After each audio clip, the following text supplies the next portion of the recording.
sebelumnya kita sudah melewati pertemuan pertama yang berisi tentang kesehatan dan keselamatan kerja. Di pertemuan kedua kita banyak membahas tentang parameter pengelasan beserta pengkutuban dalam pengelasan SMAW. Di pertemuan ketiga kita akan banyak membahas tentang cacat-cacat pengelasan. Pertemuan sekarang cacat-cacat pengelasan, pemeriksaan dan pengujian hasil pengelasan beserta dengan langkah-langkah kerja dalam pengelasan SMAW posisi 3G TF atau vertical up. Tapi sebelum kita lanjut, coba pastikan dulu semua masih sehat? Ya. Oke. Sebelum kita lanjut lagi, saya minta kepada Raju barangkali Raju untuk memimpin doa. Semoga aktivitas belajar kita hari ini bermanfaat dan bernilai ibadah. Silakan Raju Muhammad Supri. Sebelum belajar pada materi hari ini, mulai kita berdoa dulu. Doa dimulai.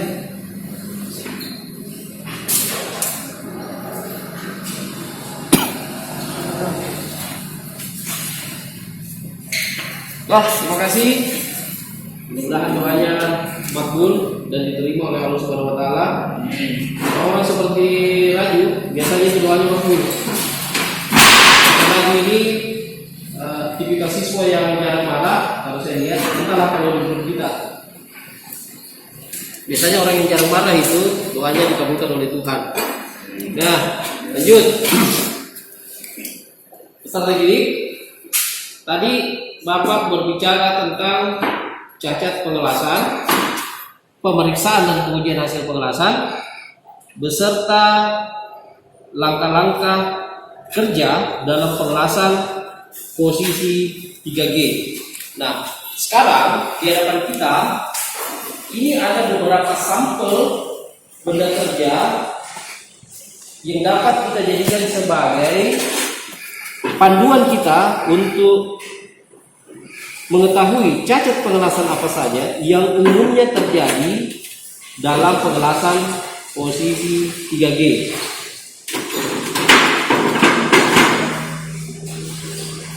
Yang mungkin bisa kita cermati sejak awal, yang paling mudah dikenali dalam pengelasan itu umumnya orang mengatakan undercut.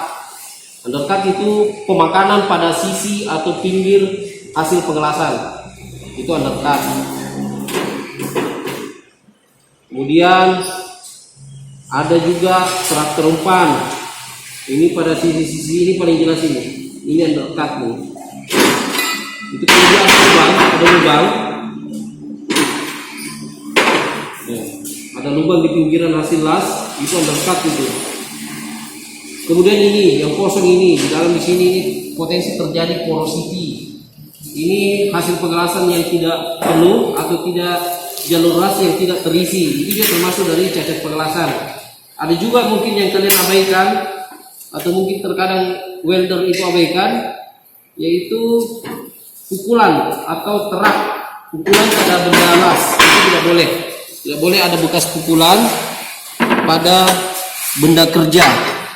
Kita cek dulu yang kira-kira yang masuk dalam kategori itu. Ah, ini dia.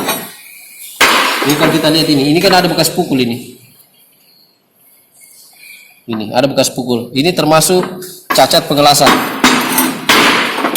Dan dalam pengelasan kita sangat detail. Kita perlu berhati-hati agar potensi terjadinya cacat pengelasan itu bisa kita perkecil atau kalau memungkinkan kita hindari sedini mungkin. Oke, baik. Tadi setelah kita melakukan pembahasan sedari tadi, Bapak ingin menguji sampai sejauh mana kalian memiliki ingatan dan pemahaman tentang langkah-langkah yang harus dilakukan dalam pengelasan SMAW, dalam persiapan pengelasan SMAW untuk posisi 3G vertical up sambungan tukul. Sekarang saya minta, apa langkah-langkah tahapan-tahapan dalam langkah kerja pengelasan? Silakan, buka lanjut. Membuat grapple dengan sudut 30 sampai 35 derajat. Oke, siapa lagi? Pak. Ya, Ilham. Membuat ketebalan road face dengan ketebalan 2 sampai 3 mm. Betul. Siapa lagi? Pak. Agung. Membuat jarak roadgas elektroda penembusan 2,6. Oke, betul. Tergantung diameter elektrodanya ya. Ukuran penembusannya. Jadi itu langkah-langkah yang bisa kita siapkan. Setelah itu kita tentu mempersiapkan trafolasnya juga. Apalagi kalau untuk las penembusan kita harus melakukan pengkutuban terbalik. Ingat materi kita di pertemuan pertama tentang pengkutuban, bagaimana kita mengubah polaritas. Untuk root face kita menggunakan pengkutuban terbalik, tapi untuk filler atau pengisian beserta covernya kita melakukan pengkutuban searah. Kalau pengkutuban terbalik 2/3 panasnya itu ada pada benda kerja ya, 1/3 panasnya berada pada holder elektroda. Itu kira-kira yang perlu kalian ingat supaya kalian bisa mengetahui hubungan antara kenapa kita harus belajar materi ini di pertemuan pertama, kenapa kita harus belajar materi ini di pertemuan kedua, dan kemudian kenapa di pertemuan ketiga kita sudah berbicara tentang langkah-langkah dalam melakukan pengelasan posisi 3D vertikal up. Kira-kira seperti itu. Jika ketebalan plat di atas 10 mm misalnya, 10 mm ke atas, direkomendasikan menggunakan sudut 30 derajat. Kalau ketebalannya di bawah 10 mm, misalnya 8 mm, kalau biasa kita gunakan untuk latihan kan kita menggunakan sudut 35 derajat. Pertimbangannya adalah untuk memudahkan ayunan atau gerakan elektroda, karena kapan platnya tipis atau kurang tebal atau di bawah 10 mm, ayunan elektroda itu kurang luas atau kurang gerak fleksibilitasnya pada saat kita melakukan pengayunan. Itu kira-kira. Nah, bevelnya kita bentuk misalnya 30 sampai 35 derajat. Ini bevel, ini sudut bevel, ini dibilang sudut bevel, kemiringan di sini, ini peserta didik sekalian. Nah, setelah ini terbentuk, setelah sudut bevelnya terbentuk, kita pun membuat root face. Nah, berapa tebal root face?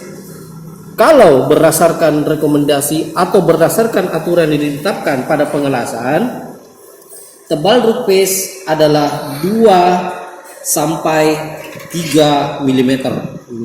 Jadi tebal dari sisi di sini dengan dari sisi seperti ini. Jadi ini sekitar 2 sampai 3 mm.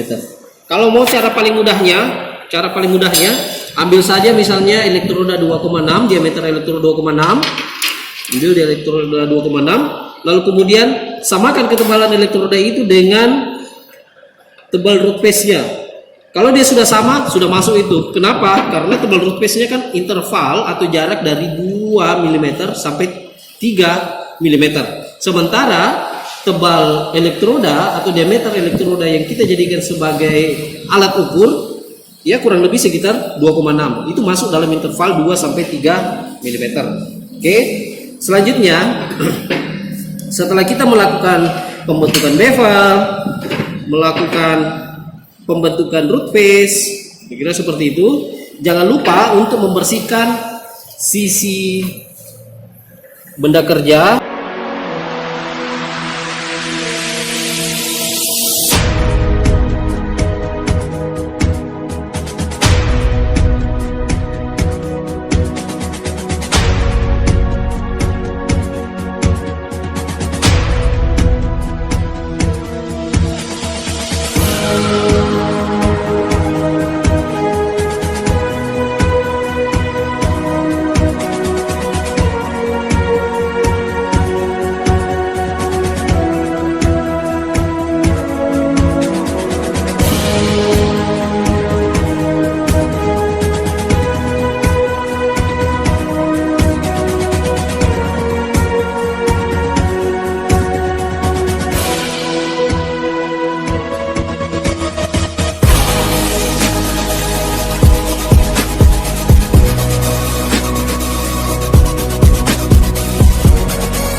peserta didik sekalian,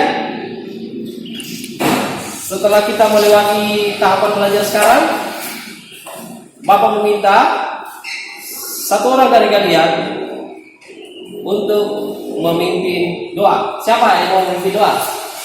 Alfa. Oke, silakan Alfa, spesialis pembaca doa. Alfa SPD. Sebelum kita menutup pembelajaran hari ini, mari kita membaca doa. Doa dimulai.